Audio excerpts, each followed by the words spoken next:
Every AI tutorial out there tells you the same thing: learn to ask better questions. But what if asking questions is the problem? I took my actual business expense data and gave it to Claude with zero questions, and it surfaced patterns I'd completely missed for months. Insights I never would have thought to look for because I didn't even know they existed. I'm going to show you the exact method and why the best insights usually come from questions you don't even know to ask. So let's get into it. So, the way that most people utilize AI is they start with a very specific question. So, they can give it a data set, such as expenses, revenue, even a bunch of transcripts from meetings. They give it that data and then they ask targeted questions. And by doing that, you're holding back the AI's true power. Now, here's an analogy that I wanted to walk you through. So, we have all these dots on the right hand side. Imagine each one of these dots being a skill or a power that the AI has. When you ask a very targeted question, the AI is only going to focus all of its power on that very specific skill set to answer the question you've asked. So you're constraining the AI, which in turn reduces the value you get back from the AI, no matter if it's doing analysis on data sets for revenue and expenses, or like I said, transcripts from meetings, or even assessing employee performance. The way that we can fix this is by instead of asking a targeted question, we give the AI our intent and then get out of its way. By doing that in this analogy, the AI is then going to have a lens. Instead of focusing on a very specific dot, it's going to have this entire lens here of all the different skills that it can leverage to then provide back to you more value that you wouldn't get in the previous case. Because the AI is a world class data analyst and probably knows a lot more about your industry than others would. So it can combine those two skills to then connect dots you wouldn't necessarily know to connect for the specific intent you provided to the AI. So that's our analogy. Let's get more concrete with this. There's a three-phase approach that I take with any of my clients and myself when exploring data. The key word here that I just stated is explore. So you can see the very first step of the three-phase process is the explore process. So we're going to give the AI access to our data. Once we've given it access to the data, it's going to then get the intent. So we're going to provide our intent as well. Once we provided those two things, it'll explore for a bit. After the explore process, it's going to make a series of discoveries, some of which may be interesting, some of which may not. Those areas that are interesting to you, the things that surprise you in its discoveries, that's where you then start to constrain the AI's abilities with specific questions. And it's important to mention that the issue isn't the specific questions that are being asked, but when you ask those questions. So you can see in this process, we constrain the AI with those specific questions at the end after it's done the discovery. Okay, so if you're enjoying this, you're going to enjoy two other things. First off, Below is a 30-day AI Insight series, completely free. You'll get 30 insights in your inbox so you can apply AI to your business and your work. The second thing is if you'd like to work with me, Below are a series of offerings to see if there's a good fit between the two of us, such as private one-on-one coaching for AI or a private community for AI business leaders and owners. With that being said, let's get back into the video. And that's the beautiful part about this process. So what I'm going to do here is I'm going to show you two approaches. We have two methods of how we can use this process. One is the basic method that all of you can do probably in about 2 minutes, and the other one's a bit more involved, but also provides a lot more value. So method one is using the basic chat app. So ChatGPT, Gemini, Claude, all these tools that you use day in and day out. The second method is going to be using a tool like Claude Cowork or Codex, where the AI actually comes to the data instead of you bringing the data to the AI. And I'll talk through the limitations of both. So let's get into method one. So method one, all we have to do is take this prompt, paste it into ChatGPT, Gemini, or Claude, give it the files that you want it to assess, and then walk away. I'll briefly walk you through the prompt and then call out some things to consider when you're working through this specific method. So in this prompt, we're stating that you are a business analyst that specializes in X industry. So this is the industry that you're going to fill in based off of the specific analysis it's doing for you. We tell it that we've hired it to audit my data, and then I'm going to state some other things. So I'm going to say, I'm the blank, so give it your role. And then this is my intent. So in my case, I'm the CEO. And my intent here is basically to ensure that we're investing the money effectively to grow and we're not wasting too much of it. After we've stated the intent, we're going to give the AI some understanding of what it should be doing, which is exploring the data with fresh eyes, finding any patterns, anomalies, correlations, surprises, etc. inside the data set. And then for each finding, I'm asking the AI to tell me what it found, why it matters, and anything that I should do about it. And after that, I'm asking the AI to go beyond the obvious. So this is the basic prompt. You just put this in the chat, give it the data file or multiple files, and then you just get out of the way so it can explore it first before you ever constrain the AI. Now, to some of the caveats that I mentioned earlier, it's important to note that with method one, you're constrained on the AI's memory. So it can only take in so many files and so many files that are so big. So you're limited both by the quantity and the size. And here's a good rule of thumb to keep in mind. So if the file type is a CSV, it's likely going to be lighter. So that means the AI can spend more time thinking instead of just reading the file. After that, we have markdown files and TXT files, which are a little bit heavier than CSVs, but not too heavy.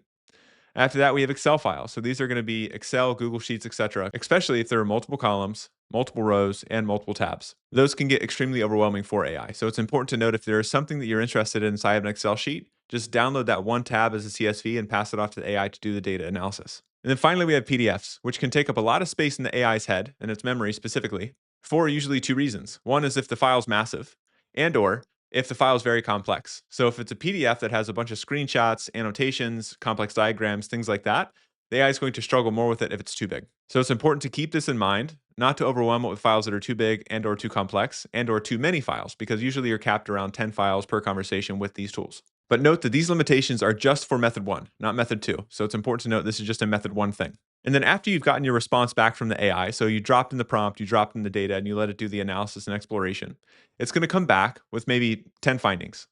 Of those 10 findings, maybe 8 are obvious things you don't really care about, but 2 are a surprise to you and you want to go deeper.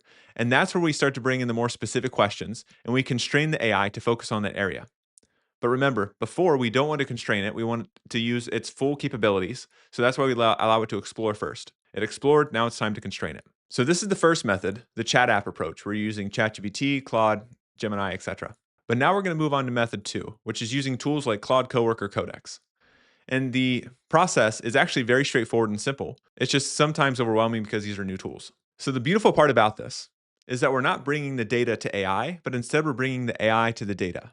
And by doing this, that means that we can have tons and tons of files. So we can have hundreds of files that are all different types of formats and different types of complexities. And this actually doesn't impact the abilities to process them because its memory isn't limited by the file size or quantity because we can outsource the memory, externalize it somewhere else, so it can keep working on stuff until it's done. So I'm going to walk you through my example of how this is structured, but yours is going to be very similar.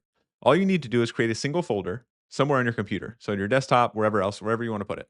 And you name it based on the analysis that you're doing. So if it's assessing transcripts for employee performance, you do that. If you're assessing conversations with a client to figure out their new insights there, you could do that. If you're doing expenses like me, you name it this way. After you've named it, then you're going to dump in all the files you want the AI to assess. So you're basically going to drop in all the files in that specific folder. Once you've done that, the only thing that you need to do after dropping in the files is simply creating the instructions of what the AI needs to do. After that, the AI will actually go off and create these two files that are going to help it externalize its memory and its limitations so it can process more files that are more complex. So what are these instructions that I'm talking about? Well, there's two different types. So there's Claude.md and Agents.md.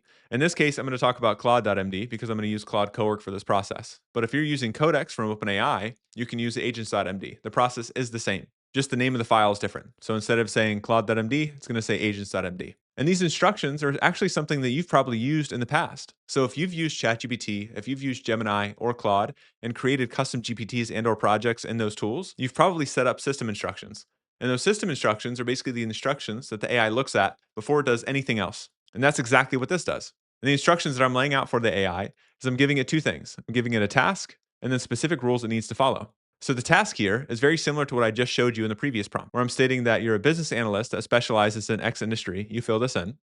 I'm then saying I hired you to audit this data type. So you'd fill in the data type that it's looking at. So is it a bunch of transcripts for employee performance or client engagements? Is it a bunch of CSV and Excel files for data analysis for expenses? You just tell it what it is. After this, you state your role and your intent. The intent is important to state, but make sure it's intent and not a specific question. And then we explicitly ask the AI to explore every file, find patterns, anomalies, and surprises just like the previous one.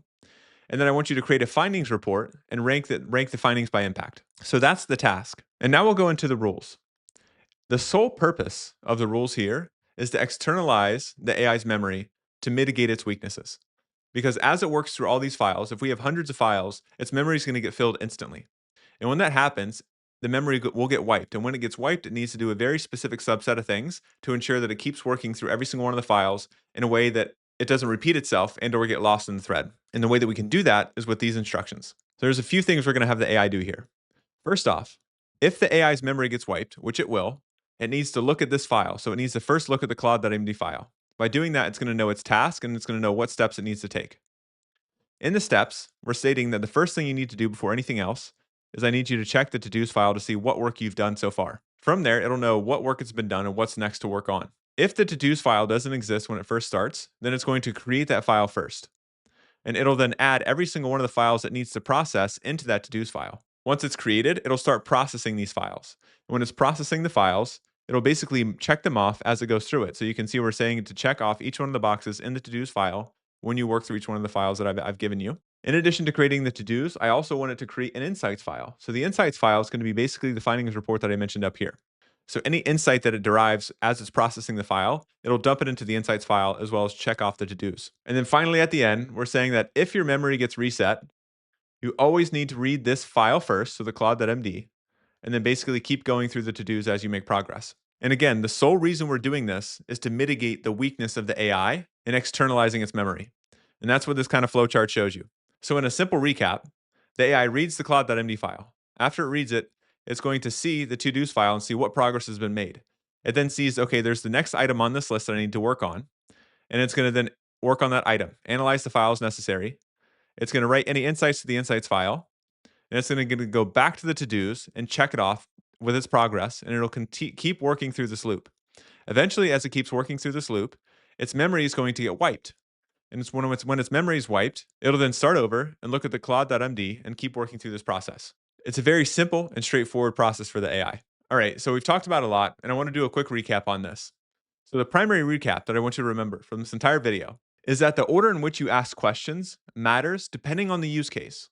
So if you're applying AI to a massive data set and you want it to look at this data set to give you some novel and useful insights, do not start with specific questions. Instead, share the data with the AI, share your intent with the AI, and let it do its work.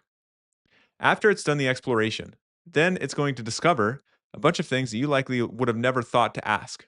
Once it's made those discoveries, some things will be obvious, some won't. Those that surprise you, that's when you ask specific questions and constrain and focus the AI's powers on those things that you care about in that moment. And that's step 3 when we go deeper on that specific data set that it discovered and surprised you with. And that's it. So, as a reminder, 2 quick things. First off, below is the 30-day AI Insight series, completely free. You'll get 30 insights in your inbox so you can apply AI to your business and your work. The second thing is if you'd like to work with me, below are a series of offerings to see if there's a good fit between the two of us. So now you know how to let AI explore your data instead of limiting it with questions. But here's the thing. Which AI you point at the data changes what it finds. Claude, GPT, and Gemini each see different patterns in the same file. I made a simple system that tells you exactly which one to open and when. It's in this video right here. So go ahead and click it. Go ahead, Internet. Click that video. I'll see you next time.